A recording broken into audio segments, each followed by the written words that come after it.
Hello everyone. आप सभी का एक बार फिर स्वागत है आईजी क्लासेस पर और मैं हूं आपका एजुकेटर अनिकेत गुप्ता। मैं उम्मीद करता हूं आप सभी एकदम बढ़िया होंगे और अपना ध्यान रख रहे होंगे और अच्छे से पढ़ाई कर रहे होंगे। राइट।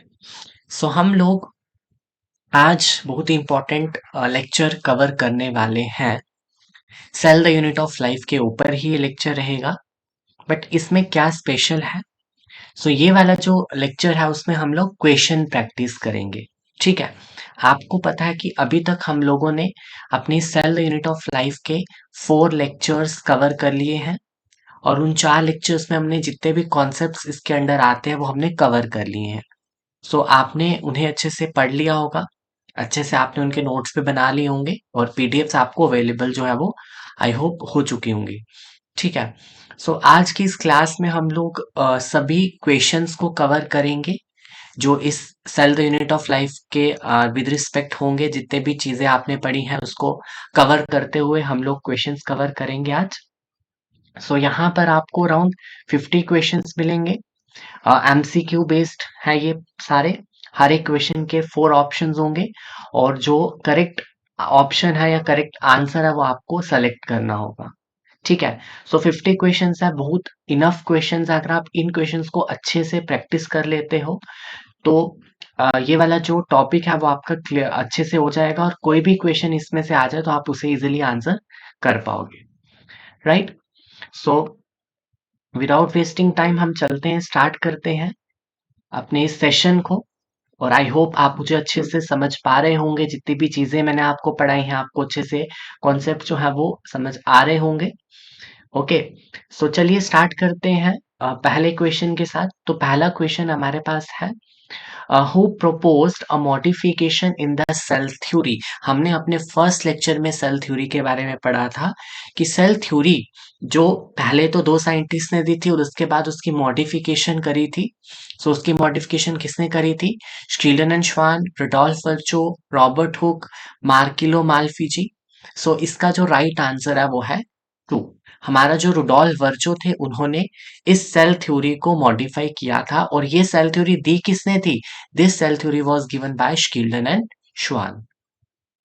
आंसर जो है इस क्वेश्चन का वो हो जाएगा 2, रुडोल्फ वर्चो।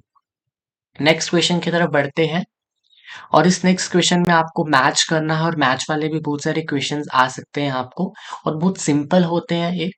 देखिए आपको मैच करना है कॉलम 1 की चीजों को कॉलम 2 के साथ। कॉलम 1 में आपको क्या दिया है?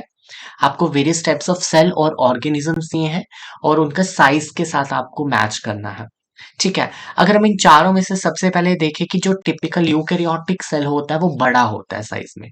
ठीक है। उसका साइज सबसे बड़ा होगा। जो भी यहाँ पे दिया है, चाहे बैक्टीरिया है, चाहे वायरसेस है, चाहे पीपीएलओ, तो इन इस चारों में से आपने देखना कि बड़ा वाला नंबर कौन सा है। तो वो है 10 to 20। 10 to 20 माइक्रोन मीटर जो है वो किसका हो जाएगा? आपके 4 का, मतलब यूकेरियोटिक सेल का। इसके बाद पीपीएलओ सबसे छोटे जो है, सॉरी, वायरसेस सबसे छोटे होते हैं। तो ये आ जाएगा इसमें। पीपीएलओ आपका 0.1 माइक्रोमीटर और बैक्टीरिया आपके 1 to 2 माइक्रोमीटर। इसका जो आंसर है वो हो जाएगा आपका 1 का 2, 2 का 4 एंड 1 का 3 यहाँ पर और इसका 1। तो आंसर हो जाएगा आपका 1। राइट। इसके बाद चलते हैं अब आगे नेक्स्ट क्वेश्चन की तरफ। ओके। नेक्स्ट क्वेश्चन भी अगेन मैच वाला है। कॉलम 1 को कॉलम 2 के साथ मैच करना है। कॉलम 1 में you are having the scientist, जो नाम है साइंटिस्ट के और उन्होंने क्या काम किया है उसका कॉलम 2 में आपको दिया है। सबसे पहले अगर हम ल्यूवन हुक की बात करें तो ल्यूवन हुक ने यहाँ पर सबसे पहले डिस्क्राइब किया था एक लिविंग सेल को। ए का यहाँ पर हो जाएगा आपका 1। ठीक है। ए का 1 मतलब अभी भी बहुत सारे पॉसिबिलिटीज है। 3 को हम एलिमिनेट कर देंगे तो आपने एलिमिनेशन मेथड भी फॉलो करना है। रॉबर्ट ब्राउन ने न्यूक्लियस की डिस्कवरी की थी तो बी का हो जाएगा यहाँ पर 3। तो ए का 1, बी का 3, आपके पास ये वाला एलिमिनेट हो गया। आपके पास 2 ही ऑप्शंस बचते हैं। स्किल्डन ने अब क्या करा था? स्किल्डन ने क्या किया था? प्लांट्स के जो भी होते हैं, प्लांट्स को देखा था और प्लांट्स कहा था कि प्लांट जो है they are composed of different kinds of cells. ठीक है। और श्वान की जो वो थी, उसने किसके ऊपर स्टडी करा? बहुत सारे एनिमल सेल्स को, डिफरेंट टाइप्स के एनिमल सेल्स को उसने स्टडी किया था। तो आपका आंसर हो जाएगा यहाँ पर 1। क्लियर? ओके, सो नेक्स्ट चलते हैं फर्दर आगे नेक्स्ट क्वेश्चन की तरफ। अकॉर्डिंग टू सेल थ्योरी के अकॉर्डिंगली क्या होता है? Cells have nuclei, cells are living, cells reproduce, cell are structural unit of organism. So cell theory जो शीलन श्वान ने दी थी उसके अकॉर्डिंग ये था कि सेल जो है वो एक स्ट्रक्चरल यूनिट है ऑर्गेनिज्म का, ये structural and functional unit of organism, right? So answer हो जाएगा इसका 4। Next question, what is true about the genetic material of a prokaryotic cell? तो प्रोकैरियोटिक सेल में जो जेनेटिक मटेरियल होता है उसके विद रिस्पेक्ट यहाँ पर क्या सही है ये आपको बताना है। सो फर्स्ट है लैक हिस्टोन्स।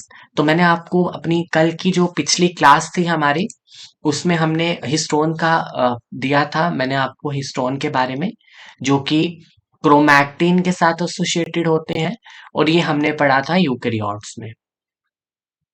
ठीक है, तो आपने याद रखना है कि हिस्टोन्स कहाँ प्रेजेंट होते हैं? यूकेरियोट्स में प्रेजेंट होते हैं और ये एब्सेंट होते हैं किसमें? इन केस ऑफ प्रोकैरियोट्स। प्रोकैरियोट्स में हिस्टोन जो बेसिक प्रोटीन्स होते हैं जो पैक करते हैं हमारे क्रोमैटिन को, हमारे डीएनए को, वो प्रोकैरियोट्स में नहीं होते। तो पहला तो ये बिल्कुल सही है। Not enveloped bye nuclear membrane नहीं होती इसके केस में, ये भी बिल्कुल सही है। इसमें सिंगल सर्कुलर डीएनए मॉलिक्यूल होता है, ये भी बिल्कुल सही है। दैट मीन्स जितने भी यहाँ पर all of these are the true about genetic material of a prokaryotic cell, right? So next चलते हैं आप नेक्स्ट क्वेश्चन की तरफ। Yes, which one of the following is associated with bacterial cell? आपने एक बैक्टीरियल सेल, आपने एक prokaryotic cell को यहाँ पर कंसिडर करना है और प्रोकैरियोटिक सेल में यहाँ पर क्या होता है। सो हमने बात करी की थी जो राइबोसोम्स होते हैं वो दोनों सेल में होते हैं, प्रोकैरियोट्स में भी होते हैं, यूकेरियोट्स में भी होते हैं। न्यूक्लियस नहीं होता, क्लोरोप्लास्ट नहीं होते, लाइसोसोम्स नहीं होते, मींस आपके जो membrane bound cell organelles हैं, they are absent in prokaryotes, they are absent in bacterial cell. So answer हो जाएगा इसका 1. Next question, the scientist who first observed densely stained reticular structure, reticular मतलब एक नेटवर्क की तरह, near the nucleus, तो जिसने डेंसली स्टेन्ड स्ट्रक्चर देखा था न्यूक्लियस के पास, वो कौन से था? वो था आपका कैमिलो गोल्गी। कैमिलो गोल्गी ने ही गोल्गी अपरेटस को देखा था first time, right? Golgi apparatus को न्यूक्लियस के पास होता है क्योंकि जो भी मटेरियल न्यूक्लियस से बनकर आएंगे उनको वहां पर पैक करना होता है। गोल्गी अपरेटस का पैकेजिंग और ट्रांसपोर्टेशन में ही उसका रोल होता है। ठीक है, सो आंसर हो जाएगा इसका 4। बाकी आपको पता है रॉबर्ट हुक ने सेल की डिस्कवरी की, रॉबर्ट ब्राउन ने आपका किसकी डिस्कवरी की? न्यूक्लियस की। ठीक है, next, the SER smooth endoplasmic reticulum is a major site of synthesis of. अब जो स्मूथ एंडोप्लाज्मिक रेटिकुलम होती है वो किसकी सिंथेसिस के साथ एसोसिएटेड होती है? सो यहाँ पर अगर हम देखें लिपिड्स की तो होती है, यस, प्रोटीन की नहीं होती। Lipid, steroidal hormones and glycogen metabolism, ये इसका राइट आंसर है। ठीक है, सो 3 is the right answer, protein की नहीं होती, तो यहां से आपका आंसर हो जाएगा 3। ठीक है, next, which one is an exception to cell theory? Cell theory की कौन सी एक्सेप्शन है? अपनी फर्स्ट क्लास को याद करेंगे तो वायरसेस जो होते हैं वो एक एक्सेप्शन है सेल थ्योरी की, क्योंकि वायरस कोई लिविंग एंटिटी नहीं है। वायरस एक ऐसा ऑर्गेनिज्म भी बोल सकते हैं उसे जो एक इंटरमीडिएट है between the living and non living world. So answer हो जाएगा इसका 1। Next question, what is the difference between rough and smooth endoplasmic reticulum? क्या मेजर जो अंतर है रफ और स्मूथ एंडोप्लाज्मिक रेटिकुलम का? रफ ईआर हैज राइबोसोम्स, बिल्कुल सही, तभी तो उसका जो सरफेस है वो रफ दिखती है। स्मूथ ईआर हैज राइबोसोम्स, नहीं, ये तो रॉन्ग हो गया। Smooth ER takes part in protein synthesis, गलत, बोथ ये भी गलत, तो आंसर हो जाएगा इसका 1। ठीक है, नेक्स्ट है यूनिसेलुलर ऑर्गेनिजम्स आर। अब यूनिसेलुलर ऑर्गेनिजम्स कौन से होते हैं? सिंगल सेल्ड ऑर्गेनिजम्स, इसमें एक ही सेल होता है। और इनमें क्या होगा? सिंगल सेल ऑर्गेनिजम्स वे ऑर्गेनिजम्स होंगे which are capable of independent existence and they can perform all the essential vital functions, जिसकी वजह से वो सेल एक लिविंग रहता है। ठीक है, सो यहाँ पर नॉट कैपेबल ये गलत है, नॉट कैपेबल ये भी गलत, capable of independent existence and perform all the basic और एसेंशियल वाइटल फंक्शंस। तो इसका आंसर हो जाएगा 3। इन्होंने लिखा है सम वाइटल फंक्शन, क्यों वहां पर ऐसा क्यों है, बायसनेस क्यों करेगा, वो तो सारे फंक्शंस परफॉर्म करेगा। ठीक है, सो आंसर हो जाएगा आपका 3। नेक्स्ट क्वेश्चन, एंडोप्लाज्मिक रेटिकुलम को हम आरईआर कहते हैं, रफ कहते हैं, क्यों? क्योंकि उसकी सरफेस पे क्या होते हैं, एलिमेंट्री पार्टिकल्स, राइबोसोम्स, ऑक्सीसोम्स, क्वांटोसोम्स। तो आपको पता है राइबोसोम्स होते हैं उसकी सरफेस के ऊपर, और जिसकी वजह से जो एंडोप्लाज्मिक रेटिकुलम है उसे हम रफ एंडोप्लाज्मिक रेटिकुलम कहते हैं। Clear? Next question, which of the following is known as suicidal bag? जो सुसाइडल बैग होता है सेल का, वो कौन सा ऑर्गेनली कहलाता है? वो कहलाता है आपका लाइजोसोम। तो लाइजोसोम के अंदर हाइड्रोलिटिक एंजाइम्स होते हैं जो कि डाइजेशन, इंट्रासेलुलर डाइजेशन को परफॉर्म करते हैं। सो आंसर हो जाएगा इसका 2। नेक्स्ट क्वेश्चन, 14th क्वेश्चन, तो which of the following is a part of endomembrane system of eukaryotic cell? तो मैंने आपको बताया था एंडोमेम्ब्रेन सिस्टम होता है जो सिंपली मेम्ब्रेन से ही मोस्टली बना होता है। ठीक है, और एंडोमेम्ब्रेन सिस्टम के अंदर यहाँ से कौन आएगा? पेरोक्सिसोम्स नहीं आएंगे, क्लोरोप्लास्ट नहीं आएगा, माइटोकॉन्ड्रिया नहीं आएगा, गोल्गी कॉम्प्लेक्स, गोल्गी कॉम्प्लेक्स के साथ साथ और कौन होता है, ईआर और लाइजोसोम। ठीक है, सो ये हो गया इसका आंसर 4। नेक्स्ट क्या कह रहे हैं, the membrane of ER are continuous with the membrane of, मतलब कि जो ईआर जब निकलती है लाइक दिस, वो किसकी मेम्ब्रेन के साथ कंटिन्यूस होती है, वो होती है मेम्ब्रेन न्यूक्लियस की मेम्ब्रेन के साथ। ठीक है, सो आंसर हो जाएगा यहाँ पर 1। मैंने आपको डायग्राम के थ्रू भी समझाया था अपनी पिछली क्लास में। Next question, which of the following is not a function of Golgi body? Golgi apparatus बोलो, गोल्गी बॉडी बोलो, एक ही बात है। अब कौन सा ऐसा वो है जो फंक्शन है जो गोल्गी बॉडी का नहीं है? लाइसोसोम भी गोल्गी बॉडी से बनते हैं, बिल्कुल सही, पैकेजिंग में तो करता ही है। सिंथेसिस ऑफ ग्लाइकोजन, ग्लाइकोजन नहीं बनाता ये, ग्लाइकोजन की सिंथेसिस नहीं करता। ग्लाइकोजन क्या है? It is a reserve food material in case of animal cell. Animal cell में जो ग्लूकोज है वो ग्लाइकोजन की फॉर्म में स्टोर रहता है, और प्लांट के केस में जो रिजर्व फूड मटेरियल होता है वो स्टार्च की फॉर्म में स्टोर रहता है। तो ये आ जाएगा इन केस ऑफ प्लांट्स, तो ये आ जाएगा इन केस ऑफ एनिमल। तो ग्लाइकोजन को बनाने में गोल्गी का कोई रोल नहीं है, तो आंसर हो जाएगा यहाँ से 3। ठीक है, सो यहाँ से आंसर हो जाएगा इसका 3। Next, which of the following is incorrect? मतलब आपने आपको यहाँ पे ऑप्शंस दिए हैं, मैच बताया है, और आपको बताना कौन सा गलत है। स्मॉलेस्ट सेल माइकोप्लाज्मा होता है, बिल्कुल सही। Smallest cell bacteria, no. Mycoplasma is a smallest cell. Largest cell ostrich cat, बिल्कुल सही। तो आंसर हो जाएगा यहाँ पर आपका 2। ठीक है, आंसर क्या है 2, क्योंकि ये मिस मैच है, ये इनकरेक्ट है। Clear? 18 question, which of the following is similar in both prokaryote and eukaryote? तो बोथ प्रोकैरियोट्स एंड यूकैरियोट्स में हमने बात की थी कि राइबोसोम तो होते हैं बट वो सिमिलर नहीं होते। प्रोकैरियोट्स में 70s होते हैं और यूकैरियोट्स में 80s होते हैं, तो ये तो गलत है। सेल वॉल की कॉम्पोजिशन भी वेरी करती है, न्यूक्लियस तो वेरी करेगा ही। तो आंसर है इसका प्लाज्मा मेम्ब्रेन, क्योंकि प्लाज्मा मेम्ब्रेन प्रोकैरियोट्स में भी लिपिड बायलेयर है और यूकैरियोट्स में भी लिपिड बायलेयर है। Got it? तो ये एक ऐसा स्ट्रक्चर है जो दोनों सेल में सिमिलर होता है। Clear? Next, double membrane cell organelles. अब मैंने आपको सेल ऑर्गेनेलिज पढ़ाए थे और कहा था कि कुछ ऐसे सेल ऑर्गेनेलिज है जहां पे दो मेम्ब्रेन होती हैं, आउटर मेम्ब्रेन और इनर मेम्ब्रेन। माइटोकॉन्ड्रिया में होती थी, यस होती थी, क्लोरोप्लास्ट में भी होती थी, न्यूक्लियस में भी होती थी। तो आंसर हो जाएगा आपका all of this. Got it? Okay, so 20 question, the cells that lack nucleus. कौन से ऐसे सेल हैं जिनमें न्यूक्लियस एब्सेंट होता है? Very important. देखिए, हमारे पास जो हमारे आरबीसीज होते हैं एनिमल्स में, आरबीसीज जब वो मैच्योर होते हैं, on attaining maturity, they lose nucleus, even they lose all the cellular organelles, तभी तो इनका जो लाइफ स्पैन है वो 120 डेज का है ना। ये तो हमने सोचा नहीं कि क्यों वो 120 डेज ही रह पाते हैं, उसके बाद वो क्यों नहीं सरवाइव कर पाते, बिकॉज उनके अंदर nucleus cell organelles they lost. ठीक है, after attaining maturity. Same the case with plants. Plants में जो सीव ट्यूब सेल हैं, ये मैं आपको पढ़ाऊंगा जब हम टिश्यूज के बारे में डिस्कस करेंगे। तो सीव ट्यूब सेल भी प्लांट के, इनमें भी जो न्यूक्लियस है वो मेच्योरिटी के टाइम पर लॉस्ट हो जाता है। राइट, सो आंसर हो जाएगा यहाँ पे, लिम्फोसाइट्स में न्यूक्लियस होता है, बहुत अच्छे से होता है, इवन कि न्यूक्लियस के बेसिस पे ही हम लिम्फोसाइट्स को, डब्ल्यूबीसीस को डिफरेंशिएट करते हैं। ठीक है, सो यहां पर होता है, तो आंसर हो जाएगा बोथ 1 और 2।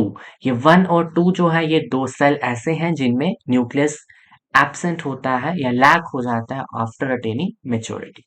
ओके, सो अभी तक 20 क्वेश्चन कर दिए हमने, तो आई होप आप इसे बहुत अच्छे से इंजॉय कर रहे होंगे और आपकी प्रैक्टिस भी हो रही है। So next question, 21st question, non membranous nucleoplasmic structures in nucleus. देखो अब कहाँ की बात की गई, न्यूक्लियस में, तो याद करो न्यूक्लियस में क्या क्या था, न्यूक्लियस में था nuclear membrane, nucleoplasm and nucleolus और क्रोमैटिन। ठीक है, so are the site for active synthesis. तो ये वाला जो स्ट्रक्चर है जो मेम्ब्रेन के बिना होता है, इसका नाम होता है न्यूक्लियोलस। ठीक है, और न्यूक्लियोलस क्या बनाता था, न्यूक्लियोलस बनाता था राइबोसोम्स को। तो दैट मीन्स हम यहाँ पे क्या बोलेंगे, राइबोसोमल आरएनए। राइबोसोम्स बोलो या राइबोसोमल आरएनए बोलो, एक ही बात है। ठीक है, क्योंकि पहले राइबोसोमल आरएनए बनेगा, फिर वो न्यूक्लियस साइटोप्लाज्म में जाके राइबोसोम्स पूरे बनते हैं। तो इतना डिटेल में जाने की नीड नहीं, आपको सिंपली याद रखना है कि न्यूक्लियोलस से बनते हैं ribosomes. Clear? Okay, the main site of, देखो same question, the main site of synthesis of ribosomal RNA is your nucleolus. Clear? Next question, the type of ribosomes found in prokaryotes. Prokaryotes में कौन सा वाला ribosome पाया जाता है, तो 70S type of ribosome is found in case of prokaryotes.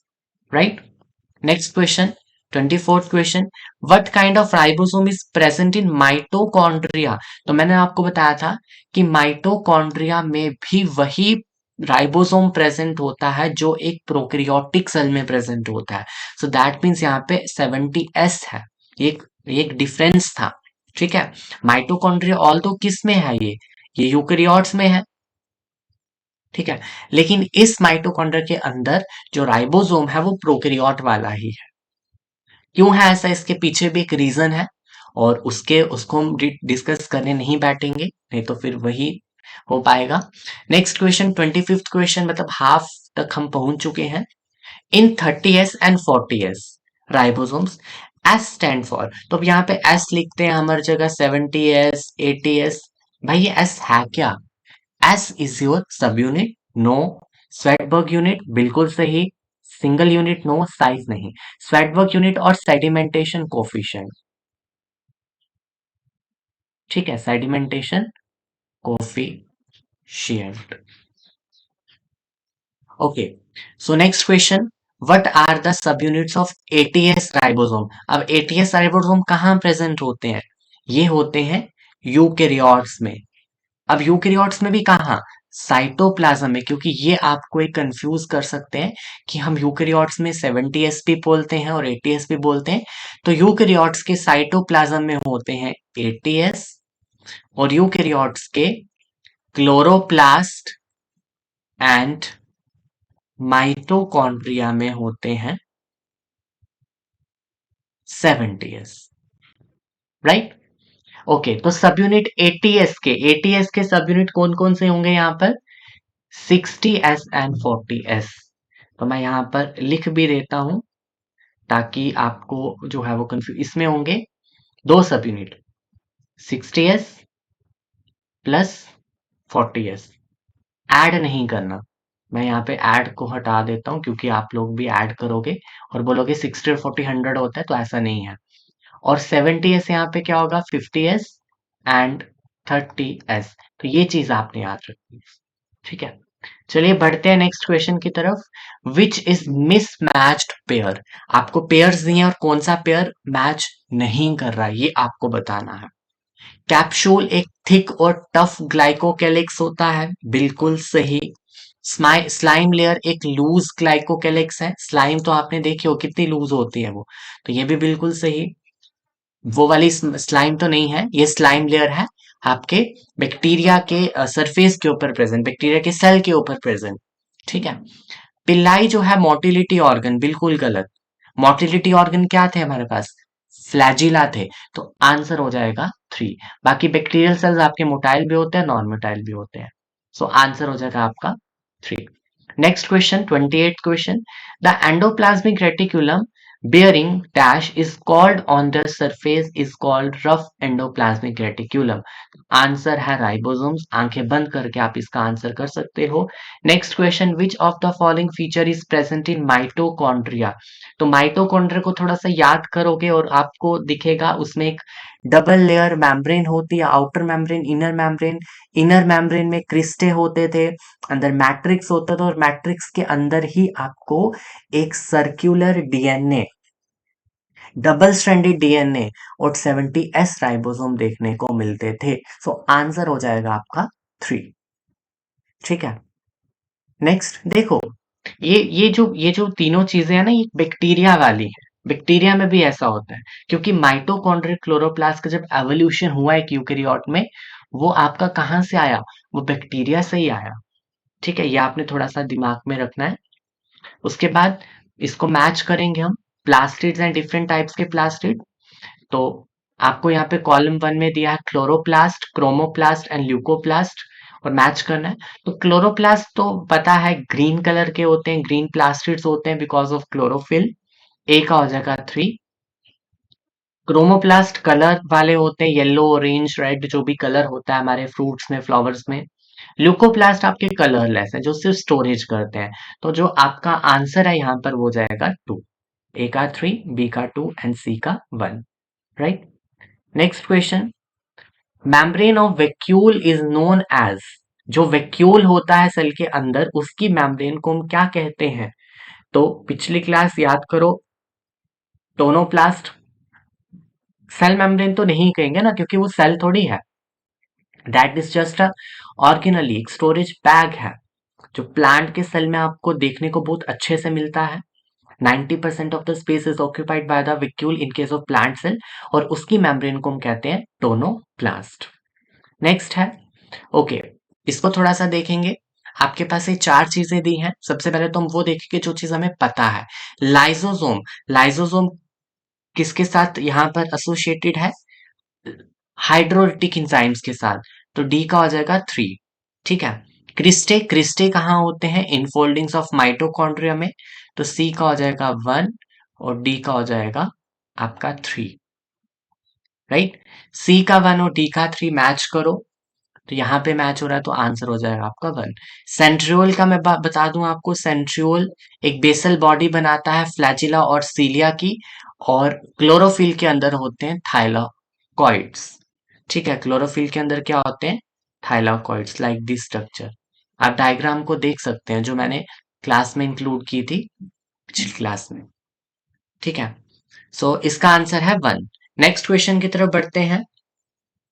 The chemical studies on cell membrane that was deduced to its possible structure was mostly done on which cell?